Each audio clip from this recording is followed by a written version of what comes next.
Hi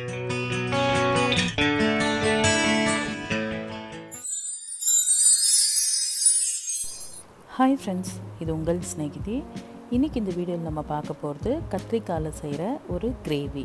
இது குழம்புன்னு சொல்லலாம், ஆனால் நான் ஏன் இது கிரேவின்னு சொல்கிறேன்னா, இது வந்து கொஞ்சம் திக்கான கன்சிஸ்டன்சியில் இருக்கும். இந்த எண்ணெய் கத்திரிக்காய் கிரேவி ரெசிபியோட ஸ்பெஷாலிட்டி என்ன அப்படின்னு பார்த்தீங்கன்னா, இது வந்து ரைஸ்க்கும் யூஸ் பண்ணிக்கலாம், ப்ளஸ் நம்ம டிஃபன் ஐட்டம்ஸான சப்பாத்தி தோசைக்கும் யூஸ் பண்ணிக்கலாம். இப்போ இந்த எண்ணெய் கத்திரிக்காய் எப்படி பண்ணுறது அப்படிங்கிறத பார்த்துடலாம். இதுக்கு வறுத்து அரைக்கிறதுக்கு நான் 6 மிளகாய் வத்தல் எடுத்திருக்கேன், 1 டேபிள் ஸ்பூன் மல்லி விதை எடுத்திருக்கேன், 1 டீஸ்பூன் மிளகு, 1 டீஸ்பூன் சீரகம், ஒரு 2 டேபிள் ஸ்பூன் அளவுக்கு துருவின தேங்காய், நீங்கள் சில்லாவும் யூஸ் பண்ணிக்கலாம், ஒரு கை அளவுக்கு வறுத்து தோல் எடுத்த வேர்க்கடலை. இப்போ இதெல்லாத்தையும் ட்ரை ரோஸ்ட் பண்ணிக்கணும். ஃபஸ்ட்டு வந்து நான் மல்லியை நல்லா வறுத்துக்கிறேன். மல்லி நல்லா செவந்து வாசம் வர வரைக்கும் வறுத்துக்கணும். இங்கே பாருங்கள், நல்லா செவந்துருச்சு, நல்லா வாசமாக இருக்குது. ஸோ இந்த அளவுக்கு இதை வறுத்துக்கணும். அடுத்து வேர்க்கடலை வந்து வறுத்த வேர்க்கடலைன்றனால லைட்டாக ஹீட் பண்ணால் போதும். அதுக்கப்புறம் மிளகாய் வத்தல்,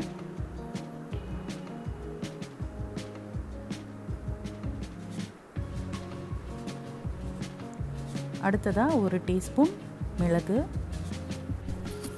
அடுத்து 1 டீஸ்பூன் சீரகம் நல்லா பொரிஞ்சு வர வரைக்கும் வறுத்துக்கணும். அடுத்ததாக துருவின தேங்காய், அதையும் வந்து நல்லா ட்ரை ரோஸ்ட் பண்ணிக்கணும். இப்போ இது எல்லாத்தையும் ஆற வச்சுட்டு மிக்சியில் போட்டுட்டு அதோட கொஞ்சம் புளி சேர்த்துட்டு உப்பும் சேர்த்துட்டு நல்லா தண்ணி ஊற்றி இந்த மாதிரி கொஞ்சம் பேஸ்ட்டாக அரைச்சிக்கணும். இந்த கிரேவிக்கு வந்து கத்திரிக்காய் கொஞ்சம் சின்ன சைஸாக இருந்தால் பெட்டராக இருக்கும். ஸோ இந்த அளவுக்கு கொஞ்சம் சின்ன சைஸாக இருந்தால் பார்த்து வாங்கிக்கோங்க.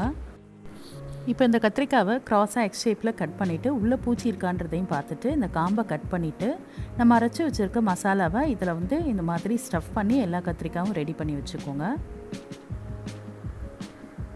மசாலா வந்து கொஞ்சமாக ஸ்டஃப் பண்ணால் போதும்.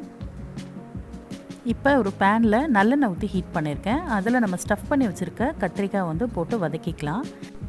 இந்த கத்திரிக்காய் வந்து இந்த எண்ணெயிலே நல்லா வதங்கி வேகணும். உள்ளே உள்ள ஸ்டஃபிங்கும் வந்து நல்லா அது பச்சை வடை போகிற வரைக்கும் நல்லா வதங்கணும். இங்கே வந்து நான் ஸ்டஃபிங் வந்து கொஞ்சமாக தான் இதில் வச்சுருக்கேன். ஏன்னா இது வந்து நம்ம கத்திரிக்காய் வதங்கிறதுக்குள்ளே இந்த ஸ்டஃபிங் பார்த்திங்கன்னா ரொம்ப கருகிடும். அதனால் லைட்டாக உள்ள ஒரு ஃப்ளேவருக்கு மட்டும் இந்த மசாலா வச்சா போதும். இப்போ இந்த கத்திரிக்காவை புரட்டி விட்டு நல்லா வதக்கிக்கலாம்.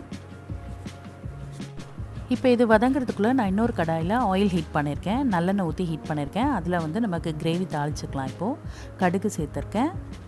கடுகு வெடித்ததும் 1 டீஸ்பூன் உளுந்து, அதோடய 1 டீஸ்பூன் அளவுக்கு வெந்தயம் சேர்த்துக்கிறேன்.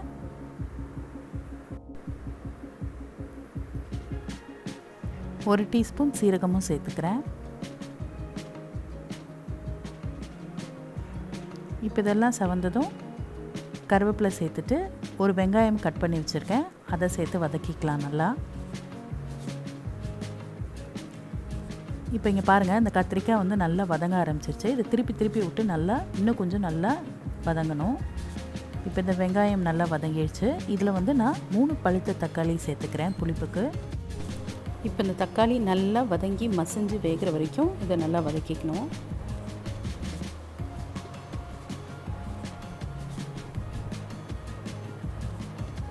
இது வதங்கும் போதே நம்ம வந்து இதுக்கு தேவையான அளவு மஞ்சள் தூள், மிளகாய்த்தூள், மல்லித்தூள் எல்லாம் சேர்த்துக்கலாம்.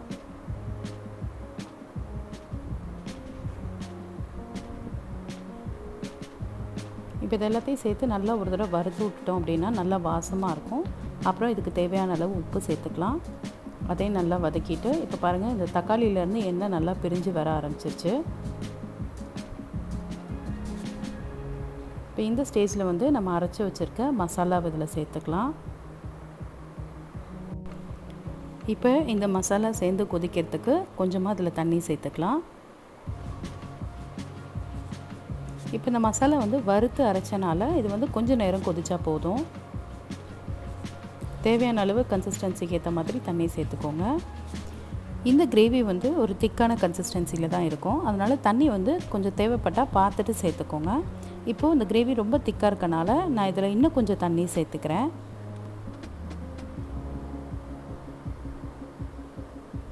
தண்ணி சேர்த்துட்டு ஒரு தடவை கலந்து விட்டுட்டு இது ஒரு 2 நிமிஷம் இருக்கட்டும்.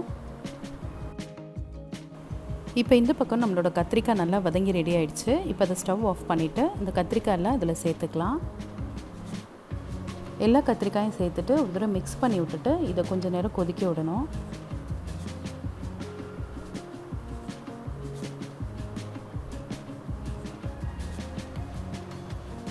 ஸோ இது நல்லா அந்த கத்திரிக்காயோடு சேர்ந்து இந்த எண்ணெயெல்லாம் பிரிஞ்சு வர வரைக்கும் நல்லா கொதிக்கணும்.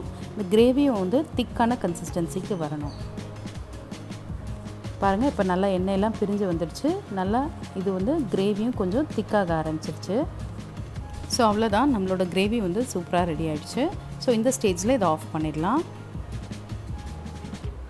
ஸோ நம்மளோட யம்மியான டேஸ்டியான கத்திரிக்காய் கிரேவி ரெடி ஆகிடுச்சு. நான் சொன்ன மாதிரி இந்த கிரேவி ரைஸ் அண்ட் தோசை சப்பாத்திக்கு சூப்பரான காம்பினேஷனாக இருக்கும். இந்த ரெசிபியை நீங்களும் ட்ரை பண்ணி பார்த்துட்டு எப்படி இருந்ததுன்றதை உங்கள் கமெண்ட்ஸ் என்னோட ஷேர் பண்ணுங்கள். இந்த வீடியோ உங்களுக்கு பிடிச்சிருந்ததுன்னா இந்த வீடியோக்கு ஒரு லைக் கொடுங்க. உங்கள் ஸ்நேகிதி சேனலை சப்ஸ்கிரைப் பண்ணாதவங்க இந்த சேனலை சப்ஸ்கிரைப் பண்ணிவிட்டு பக்கத்தில் உள்ள பெல் ஐக்கனையும் கிளிக் பண்ணி வச்சுக்கோங்க. இன்னும் நிறைய வீடியோஸ் உங்களுக்காக காத்துட்ருக்கு.